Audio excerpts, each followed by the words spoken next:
कक्षा के वातावरण में उत्सुकता का संचार हो रहा था। शिक्षिका सुश्री अवंतिका ने अपने छात्रों से एक अद्वितीय प्रश्न पूछा। उनका प्रश्न सरल था, लेकिन इसके पीछे एक गहरी सोच थी। मानव शरीर का कौन सा अंग उत्तेजित होने पर अपने आकार से 10 गुना बढ़ जाता है? कक्षा में चुप्पी छा गई। छात्र एक दूसरे की ओर देखने लगे। छोटी दिव्या ने इस प्रश्न का गंभीरता से लेना उचित नहीं समझा। वह खड़ी हुई और अपनी मासूमियत के साथ बोली, आपको छठी कक्षा के बच्चों से ऐसा प्रश्न नहीं पूछना चाहिए। मैं अपने माता पिता को बताऊंगी और वे प्रिंसिपल को बता देंगे, जो तुम्हें नौकरी से निकाल देंगे। शायद उसकी बातों में बच्चों की स्वाभाविक प्रतिक्रिया का एक झलक था।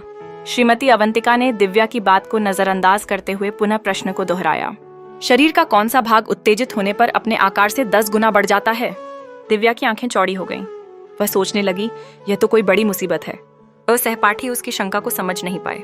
अचानक सह्याद्री से राजेश ने अपनी आवाज उठाई। वह घबराया हुआ था। उसकी आंखों में चिंता झलक रही थी। शरीर का वह हिस्सा जो उत्तेजित होने पर अपने आकार से 10 गुना बढ़ जाता है, वह आंख की पुतली है। उसकी बात ने कक्षा में एक हलचल पैदा कर दी। श्रीमती अवंतिका की आंखों में उम्मीदों की चमक थी। उन्होंने पुष्टि करते हुए कहा, बहुत अच्छा राजेश। लेकिन फिर उन्होंने दिव्या से मुखातिब होते हुए कहा, जवान लड़की, तुम्हारे लिए मुझे 2 बातें कहनी हैं। 1, तुम्हारा दिमाग गंदा है। 2, आपने नहीं पढ़ा। पहली टिप्पणी में पूरा चुटकुला पढ़ें।